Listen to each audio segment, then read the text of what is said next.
Guys, good morning, नमस्ते, स्वागत छ सबैजनालाई मेरो युट्युब च्यानलमा। अनि आशा छ तपाईँ सबैजना एकदम सन्चै हुनुहुन्छ होला। अनि म पनि एकदम सन्चै छु।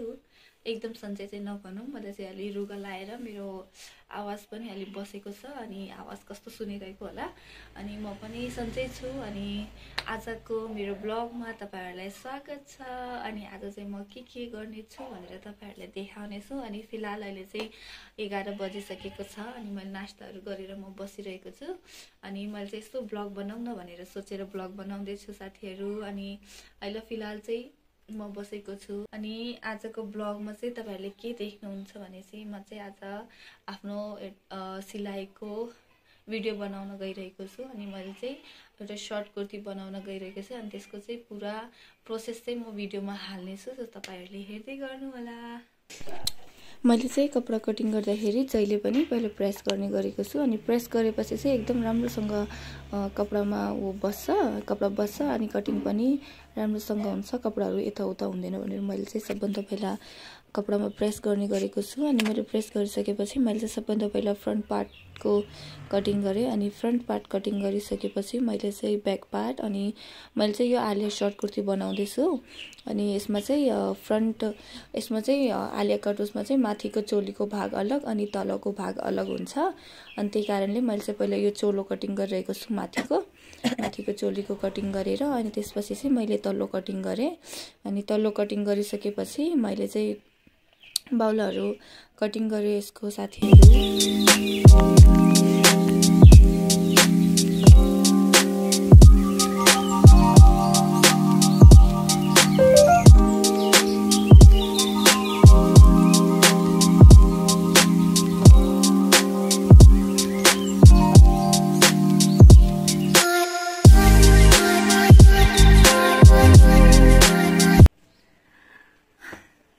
साथीहरू, मैले चाहिँ केही काम गर्न थाल्यो।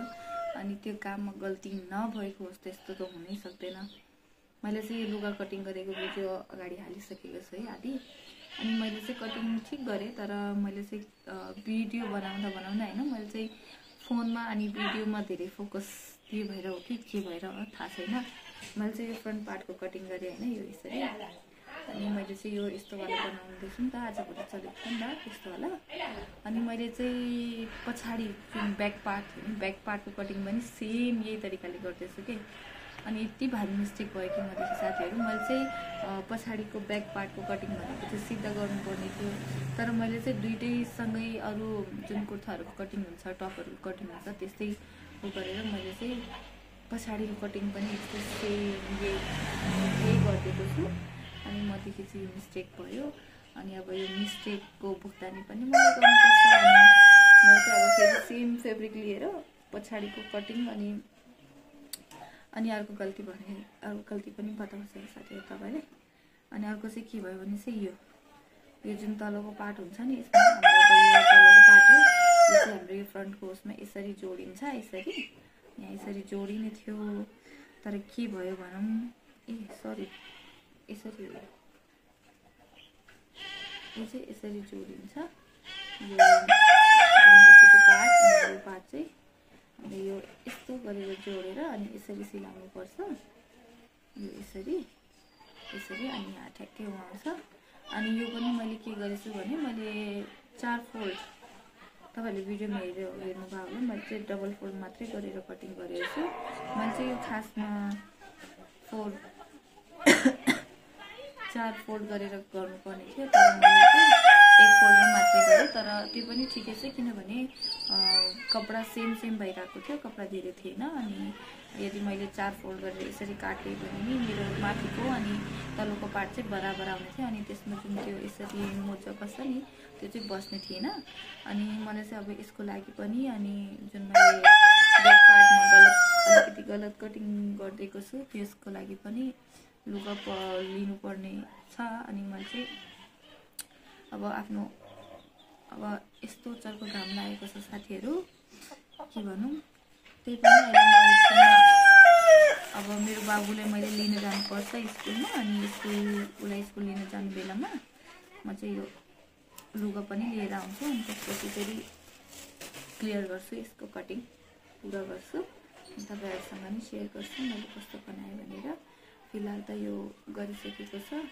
अब यो आजै फिनिश हुन्थ्यो होला तर यो कपडाले गर्दा अलि कटिङ ओभर भएको कारणले आज त हुँदैन जस्तो छ। किनभने अब मेरो बाबुलाई लिन जाने टाइम 4 बजे हो। अहिले भर्खर 1 बजिरहेको छ अनि 4 बजे बाबुलाई लिएर आइसकेपछि अनि म चाहिँ सिलाउँदैन किनभने बाबुलाई टाइम दिनुपर्छ अनि बाबुलाई टाइम दिन पर्छ, उसलाई होमवर्क गराउनु पर्छ अनि खाजाहरू दिनुपर्छ। त्यही कारणले म चाहिँ बेलुका चाहिँ सिलाउँदैन, दिउँसो मात्रै सिलाउँछु। अनि मेरो घाँटी कस्तो अलि बसेको छ कि त्यही भएर कस्तो आवाज आइरहेको।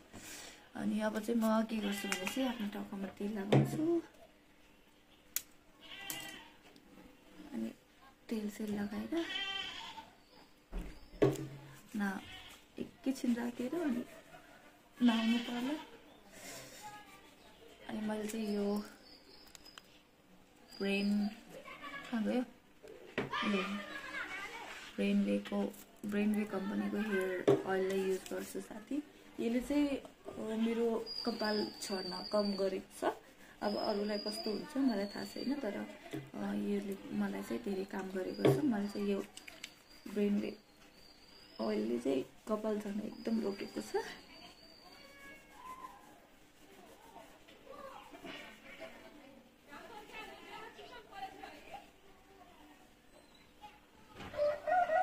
म चाहिँ अहिले एकदम रेडी भइसकेको छु। नुहाइधुवाएर मैले चाहिँ तेल लगाएको थिएँ कपालमा अनि नुहाएर चाहिँ म अब रेडी भइसकेको छु। मलाई चाहिँ तपाईहरुलाई भनेको थिएँ मैले त्यो के भन्छ कुर्ताको कपडा अनि टपको कपडा अनि मैले चाहिँ बाबुलाई पनि लिएर आउनुपर्छ। अनि अहिले चाहिँ 3 बजिरहेको छ अनि मलाई अलिकति सामानहरू लिँदाखेरि ढिलो हुन्छ भनेर म अलि छिटो गइरहेको छु। बाबुको छुट्टी चाहिँ 4 बजे हुन्छ। अनि अहिले चाहिँ यहाँ हेर्न सक्नुहुन्छ यस्तो घाम लागेको छ साथीहरु, यस्तो चर्को घाम। अनि त्यो चाहिँ मेरो स्कुटी हो।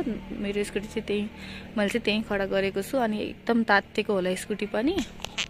अनि अब चाहिँ म जानेछु नुहाएर एकदम रेडी भएर। अब चाहिँ म सामान लिनको लागि अनि आफ्नो छोरा लिनको लागि गइरहेको छु। म चाहिँ पुगिसक्यो साथीहरु पसलमा अनि मैले चाहिँ त्यो कपडा पाइसक्यो। मैले चाहिँ सकिएको त छैन भनेर सोचेको थिएँ तर सकिने रहेछ। यो कपडा चाहिँ मैले पाएँ। म चाहिँ बाबुलाई लिनको लागि स्कुल गएको अनि स्कुलको छेउमै बाबुको स्कुलको छेउमै फुटबल म्याच चलिरहेको थियो। त्यहाँ चाहिँ नेसनल खेलाडीहरू आएको थियो अनि प्रीति राई पनि थियो अनि धेरै जनाहरू चाहिँ धेरै मान्छेहरू आएको थियो फुटबल म्याच हेर्नको लागि।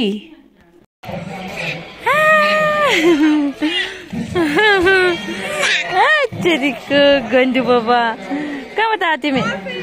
कहाँबाट आयो? स्कुलबाट? Hello guys. Hello guys. How are you? How are you? Homework गर अब ल अब होमवर्क गर। सो साथीहरु मैले चाहिँ उहाँहरुलाई स्कुलबाट लिएर अनि खाजाहरू खान दिएर अहिले चाहिँ बेलुकाको 6 बजिरहेको छ। अनि अहिले चाहिँ अब म आफ्नो छोरालाई र नक्कलीलाई के गर्ने सानो अब होमवर्क ल बस अनि बस बस बस सिट डाउन। सो अब चाहिँ म यिनीहरूलाई होमवर्क गराउँदैछु साथीहरु। अनि मैले भातहरू बसालेको छु तरकारीहरू अनि उनीहरूलाई होमवर्क पनि गराइरहेको छु सँगसँगै। है सानो मम्मी राम्रो छ कि छैन? छ हो ल अब होमवर्क गर होमवर्क गर।